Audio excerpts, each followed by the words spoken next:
bienvenue aujourd'hui sur ma chaîne YouTube pour une nouvelle vidéo chronique.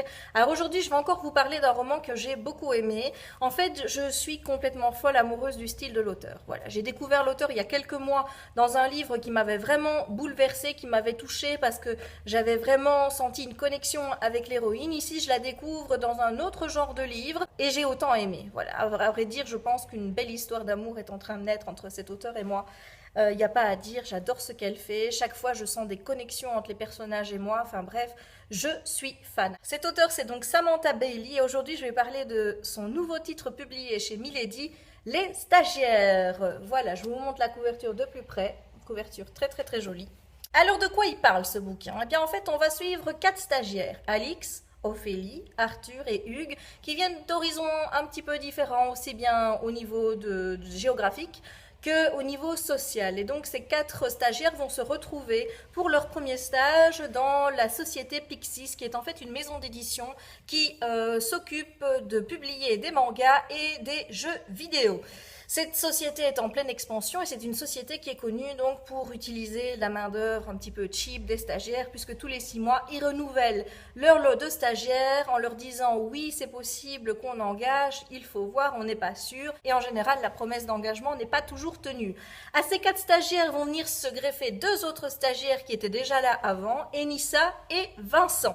Donc le roman va suivre ces stagiaires tout au long de leurs 6 mois de stage, voir un petit peu comment ça va évoluer, voir si à la fin de leur stage, ils vont décrocher un boulot chez Pixies ou pas. Bref, on va vraiment suivre la vie de ces stagiaires pendant les 6 mois que va durer leur stage chez Pixies. Avant de vous donner mon avis sur le livre, je vais d'abord vous parler de ceci. Donc ceci, c'est en fait l'organigramme de la société Pixies que vous trouverez en début de roman et qui reprend donc toutes les personnes qui travaillent chez Pixies, donc du grand boss qui se trouve là, avec les différents secteurs. Alors vous avez en surligné foncé, ici, eh bien c'est chaque fois le stagiaire qui travaille, comme vous voyez, dans une branche très différente de la société. Donc Ophélie est au service communication, au contrôle de gestion, il y a Arthur, au service marketing, il y a Enissa, au service éditorial, il y a Alix, aux ressources humaines, il y a Vincent, et au service graphique, il y a Hugues. Première chose que je me suis dit quand j'ai vu cet organigramme, je me suis dit mon Dieu, mais il y en a des noms là-dedans, comment est-ce que je vais faire pour retenir tout le monde? en ouvrant le bouquin, quand je suis tombée là-dessus et que j'ai vu tous les noms, je me suis dit, oula Jess, tu vas jamais t'en sortir avec tout ça, tu vas mélanger tout le monde. Et finalement, je dois bien dire que ça n'a pas été le cas, puisque assez rapidement, j'ai réussi à reconnaître qui était qui travaillait pour qui, dans quel service, enfin bref, tout s'est rapidement mis en place dans ma tête. Alors, maintenant mon avis sur ce bouquin. Qu'est-ce que j'ai tant aimé dans Les Stagiaires de Samantha Bailey? Eh bien, tout d'abord, j'ai vraiment aimé l'immersion dans le cadre très spécial de travail des stagiaires. Vous avez la rémunération, évidemment, qui est vraiment très, très, très, très basse. Cela dit, mes petits Français, je vous demanderai de ne pas trop vous plaindre parce qu'ici en Belgique, les stages, ils sont gratuits. Et ben, on n'est pas payés, nous. Donc, si on avait déjà 400 € pour nos stages, je pense qu'on serait déjà content. Voilà, donc il y a toujours pire que vous, c'est ce qu'il faut vous dire. Un stage qui est pas bien payé, mais aussi des stagiaires qui parfois viennent d'horizons très très différents. Par exemple, Ophélie vient de Rennes, elle quitte sa famille qui habite à Rennes et qui a bien dit bon tu veux faire ta vie à Paris, ok mais tu te débrouilles. Résultat, Ophélie arrive dans la capitale, elle n'a pas de logement, heureusement une copine est là pour l'héberger.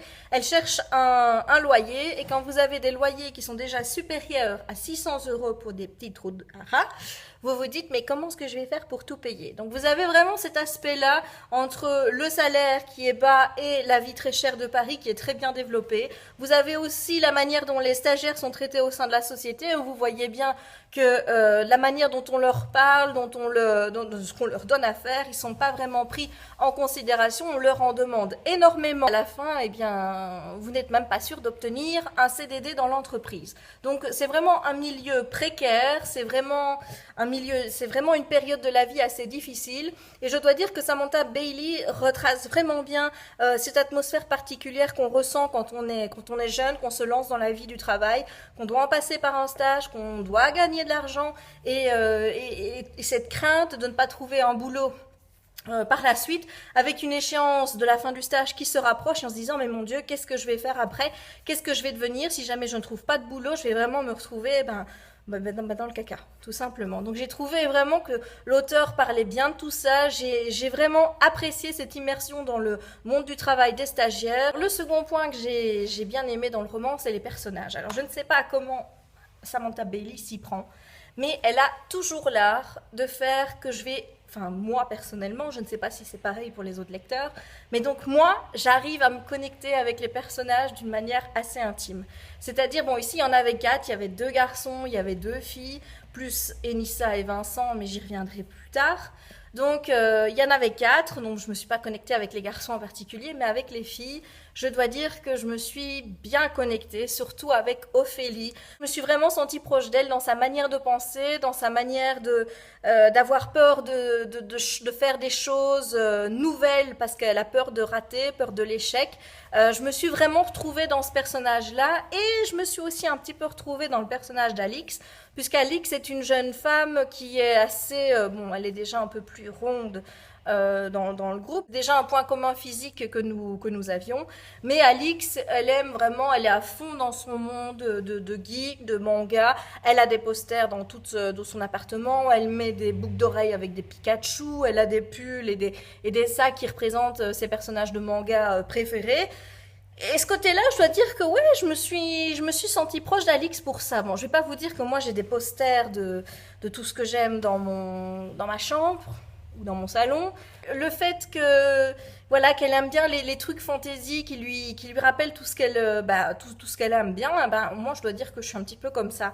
J'ai des pulls Mickey. Mon sac que je prends en général quand je pars en voyage ou que je pars promener quelque part, pour pas m'encombrer avec un sac qu'il faut tenir ou en lanière où il faut le tenir comme ça, je prends un sac que j'enroule autour de moi. Et ce petit sac-là, c'est bourriquet. Voilà, donc j'ai un bourriquet comme ça que je me trimballe toujours avec. J'ai 32 ans et j'ai toujours un sac bourriquet. Et alors, qu'est-ce que ça fait? Bref, on va pas se mettre à chanter parce que sinon, il pleut déjà assez aujourd'hui, hein, vous ne trouvez pas? Enfin bref, tout ça pour vous dire que moi j'arrive vraiment à me connecter très très très facilement au personnage et j'ai vraiment connecté avec Ophélie, un peu avec Alix. Et donc cette proximité avec le personnage d'Ophélie, qui en plus est narratrice, c'est vraiment ce qu'il fallait pour que je me sente à l'aise, que je me sente bien dans le roman, que je m'y sente intégrée en quelque sorte. Parce qu'à chaque fois que je coupais le bouquin parce que je devais manger ou parce que j'arrêtais de lire tout simplement, eh bien Ophélie me manquait, son histoire me manquait. Je pensais à l'autre personnage qui est narrateur aussi dans le roman. Enfin bref, ces personnages étaient avec moi, surtout ces deux-là, moins les autres, mais ces deux-là étaient vraiment avec moi. Et voilà, je me suis vraiment connectée au personnage, j'ai vraiment adoré. Maintenant, concernant les personnages, il faut vous dire que c'est des personnages un petit peu... j'ai pas envie de dire que c'est des personnages très très attachants. Ophélie, oui, parce qu'Ophélie... Ophélie c'est une fille gentille. C'est une jeune fille qui se cherche encore, qui fait des erreurs en essayant d'avancer et de ne pas gaffer. C'est une fille qui se remet beaucoup en question. Enfin bref, moi c'est une fille que j'ai vraiment appréciée. Alix, c'est un personnage qui, bon, sous ses abords, est un peu plus froid. Elle se protège, elle se barricade, elle est franche avec les gens, elle est très piquante dans ce qu'elle dit. Vous avez Hugues. Hugues, c'est un petit peu le personnage. Bon, il est un peu nonchalant, il est un peu ouais, je suis là. Il lâche des petites piques comme ça sur la société. Bon, par exemple, à son pot de départ, il va dire oui, je suis bien content de m'en aller vu le salaire de misère qu'on était payé. Voilà, ça ne fait rire personne évidemment, mais lui, il dit les choses.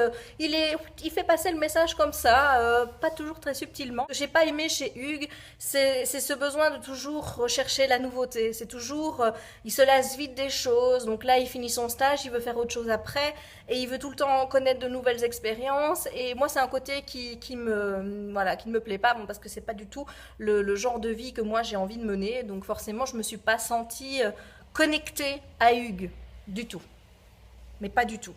Et puis il y a Arthur. Alors Arthur, c'est spécial. Arthur, c'est le personnage que vous avez d'office envie de détester parce que c'est le mec qui trompe sa nana. tout le temps, qui de plus attend bêtement, lui dit bon bah elle est partie en courant, c'est pas grave, demain elle va me rappeler en le suppliant de la reprendre, je connais le cirque, je sais comment ça va. Donc il fait pas d'effort avec Juliette, sa copine, il est vraiment désagréable avec elle, il la trompe. C'est vraiment un personnage que vous avez envie de détester. Mais comme il est narrateur, vous apprenez à connaître Arthur. Vous voyez un petit peu l'envers du décor, voir aussi quelle est sa vie. Et je dois dire que malgré son côté, j'ai envie de te foutre des claques et j'ai envie de te cracher au visage tellement tu me dégoûtes. Et bien une fois qu'on a passé ce petit côté-là, bien on comprend Arthur et ben lui aussi devient attachant à sa manière, malgré qu'il est bourré de défauts, malgré qu'il est... Ben oui, je crois qu'il a un gros travail à faire sur lui-même. Moi, personnellement, je lui conseillerais d'aller voir un psychologue, parce que il en a besoin, pauvre garçon. Enfin bref, Arthur, c'est pas un personnage d'office, on va dire, oh oui, je l'adore. Non, c'est plutôt le contraire, vous avez plus envie de lui foutre des claques et de lui dire dégage, je veux pas te voir. Voilà. Alors Enissa, c'est pas non plus un personnage que j'ai bien aimé. C'est une nana qui est top, super jolie, super si, mais elle en fait des tas, elle drague tous les mecs, elle a toujours envie de se rendre intéressante, elle fait des conneries au boulot. Quand vous grattez un petit peu en dessous, vous trouvez une toute autre Enissa, mais elle se dévoile tellement peu par rapport à ce qu'elle est vraiment, que vous gardez cette image d'une fille superficielle tout le temps, et finalement... Eh bien, je dois dire que moi, elle m'a gonflé. Puis il y a Vincent. Et Vincent, je dois dire que c'est un garçon qui il m'a bien plu. Je l'ai trouvé vif, un peu dragueur sur les bords, parfois un petit peu piquant dans ce qu'il dit, un petit peu méchant dans ses réflexions. Il y a des choses qui me sont un peu restées à travers de la gorge dans ses propos. Mais globalement, je dois dire que c'est un garçon qui est plutôt avenant, plutôt drôle, et j'ai bien aimé aussi ce personnage-là. En plus, vous allez rigoler, mais il s'appelle en fait Vincent Bertrand. Et bon, ceux qui me suivent sur Facebook savent que depuis le mois de septembre est diffusée en Belgique sur Plug RTL l'émission Touche pas à mon poste présentée par Cyril Hanouna. Une émission dont je suis rapidement devenue une addict, au point que je vois des références à TPMP partout, même où il n'y en a pas. Et là, le gars il s'appelle Vincent Bertrand. Et d'office dans ma tête, Vincent Bertrand Chameroy. Le magnifique, super beau canon chroniqueur de Cyril. Tout ça pour vous dire que Bertrand Chameroy est un super beau garçon et que le mec, vu qu'il s'appelait Vincent Bertrand, et bien d'office, moi dans ma tête, les deux je les ai connectés et Vincent Bertrand avait le look de Bertrand Chameroy. Donc ce qui fait que dans ma lecture, même si c'était pas vraiment le personnage principal, je dois dire que je lui avais collé le look de Bertrand Chameroy. Dans ma tête, je l'imaginais vraiment comme Bertrand Chameroy. Et du coup, je dois dire que de toute la bande, moi, c'est Vincent que j'ai préféré. Juste à cause de ça. Voilà. Il faut éviter de prendre des noms de gens de TPMP parce que sinon, vous voyez, ça fait des choses bizarres dans mon esprit. J'en reviens maintenant au personnage et donc ce que j'ai aimé aussi c'est l'alchimie du petit groupe, même s'ils ne s'entendent pas tous. Il y en a qui s'aiment pas vraiment entre eux. Je dois dire que le groupe fonctionnait bien et que j'adorais les moments où ils étaient tous ensemble, où ils prévoyaient d'aller boire leur verre après le boulot à l'Escale. C'est vraiment des chouettes moments et on sentait vraiment qu'il y avait une cohésion au niveau des stagiaires qui étaient là et qui ressortaient vraiment du roman, et c'est un autre point que j'ai beaucoup aimé. Il y a aussi un petit peu de romance dans le roman, j'ai beaucoup aimé cet aspect, ça m'a replongé quelques années en arrière, puisque quand j'étais plus jeune, j'avais tendance à choisir, on va dire, le mauvais garçon. C'est-à-dire qu'entre un geek et un bad boy, aujourd'hui je prends le geek, il y a 10 ans je prenais le bad boy. Le bad boy qui, je savais, allait me faire souffrir, allait me torturer l'esprit et compagnie, enfin j'allais pleurer toutes les larmes de mon corps, je savais ce qui allait arriver, mais je ne pouvais pas m'en empêcher, je fonçais sur le bad boy. Et donc c'est un petit peu, bon c'est pas vraiment dans ce contexte-là que la romance naît, mais je dois dire que je me suis sentie proche du personnage féminin qui vivait cette romance, parce que je ressentais les choses comme elle, jusqu'à un certain point. Je pense qu'à un moment donné, on va dire que je pense qu'elle gère mieux que moi. Voilà, c'est tout ce que je vais vous dire pour pas vous spoiler ou quoi que ce soit. Mais la fin est plutôt logique, elle est ce qu'elle devrait être, même si moi, dans mon... Comment vous dire, sans vous spoiler encore une fois, même si moi, j'aurais espéré qu'elle soit autre. Voilà, j'aurais espéré que ça se finisse autrement. Je dois dire que ça reste logique, ça reste cohérent avec l'histoire. Et finalement, vu les personnages, eh bien, ça se finit comme ça doit se finir. Elle a fait les bons choix, l'auteur, elle a bien mené ça. Moi, je suis juste déçue parce que j'en attendais peut-être trop par rapport à ça et que ça ne correspond pas cette fin ne correspond pas à ce que j'aurais voulu qu'elle soit moi. Mais ça ne veut pas dire que ce que je veux moi est une bonne chose. Je ne pense pas d'ailleurs. Dernier point que je vais aborder avec vous aujourd'hui, c'est le style de l'écriture. Alors là, c'est encore une fois, c'est magique. Samantha Bailey, je vous verrai sur le blog, je vous mettrai des petites citations tirées du livre. J'ai l'impression qu'à chaque fois, elle arrive à me toucher directement, qu'elle touche mon âme, quoi. Enfin, vous voyez, ça me parle, ce qu'elle me dit. C'est comme si ces mots, c'était pour moi qu'elle les avait écrits. C'est tellement vrai. Il y a tellement de réalité, il y a rien à dire. Samantha Bailey, son écriture, c'est parfait. Je kiffe cette auteure, j'aime comme elle écrit. Je vous dis, je suis amoureuse de son style. Je crois que ces mots, ils peuvent me bercer pendant des heures. Je crois que je pourrais m'en abreuver pendant des jours et des jours. Je ne serai jamais lassée parce que ce qu'elle dit, c'est vrai, c'est la vérité toute nue, c'est juste vrai. Voilà, c'est magique, c'est magnifique, cet auteur est jeune et il y a tellement de maturité dans son écriture, tellement de maturité dans ce qu'elle dit. On a l'impression que c'est une personne qui a déjà tout vécu dans la vie qui vous parle, or que non. Et je trouve ça justement magique de voir qu'une auteure qui est jeune arrive à mettre autant de simplicité, autant de véracité, autant de vérité dans ce qu'elle dit. C'est juste magique. Ce que j'ai aimé aussi, c'est la narration à deux voix. Donc on suit deux narrateurs. Il y a Ophélie d'un côté et Arthur de l'autre. J'ai aimé voir un chapitre avec Ophélie et puis voir après le point de vue d'Arthur. C'est vrai que ça aurait été chouette d'avoir les 4 points de vue ou même 6 puisqu'il y a 6 stagiaires. C'est vrai que ça aurait pu être sympa d'avoir le point de vue de chaque stagiaire. Je comprends qu'elle ne l'ait pas fait parce que le roman allait dedans, c'est peut-être beaucoup plus indigeste pour le lecteur puisque bon, avoir autant de narrateurs, c'est vrai que c'est un peu plus compliqué à gérer. Là, il y en a 2. C'est plutôt facile. Maintenant, le petit défaut, c'est forcément Ophélie et Arthur, on a vraiment l'impression de les connaître. On s'attache plus facilement à eux, sauf Arthur, mais je vous ai expliqué tout à l'heure. Alors qu'Alix, Vincent et les autres, eh bien, on apprend à les connaître juste parce que ce que Ophélie et Arthur nous en disent. Donc du coup, moi je me suis sentie plus proche de ces deux personnages-là par rapport aux deux autres, aux 4 autres. Voilà, c'est peut-être le petit reproche qui n'en est pas vraiment un parce que je vois pas comment elle aurait pu faire une narration avec autant de personnages. Pour moi, c'était pas possible. Elle a juste choisi les 2 qu'il fallait. Elle a bien fait. Mais la petite conséquence, c'est forcément on s'attache moins aux autres parce que on les découvre beaucoup moins. Ils se livrent beaucoup moins que les 2 personnages que l'on suit en narration à la première personne. Et bien voilà, j'en ai terminé avec cette review qui va être sans doute plus long que les autres, mais il y en avait à dire sur Samantha Bailey et ses stagiaires. J'ai vraiment adoré. L'auteur m'a laissé un petit mot sur ma page Facebook pour me dire qu'elle préparait un 2e tome avec cette fois-ci, donc je ne sais pas si ce sera les mêmes personnages, je pense que oui, mais donc une fois qu'ils auront décroché leur CDD, donc on va encore les suivre à un autre stade de leur vie professionnelle et je dois vous dire que j'ai hâte. Le jour où il sort, je fonce, je l'achète, voilà. Faut dire, je pense que le prochain livre que l'auteur fera, et je pense que ça va être au mois de mai chez Syros, je pense que je vais l'acheter, que je vais le lire. Je vous dis, je suis amoureuse du style de l'auteur, j'adore ce qu'elle fait et il me tarde de la lire, il me tarde de découvrir ses autres écrits.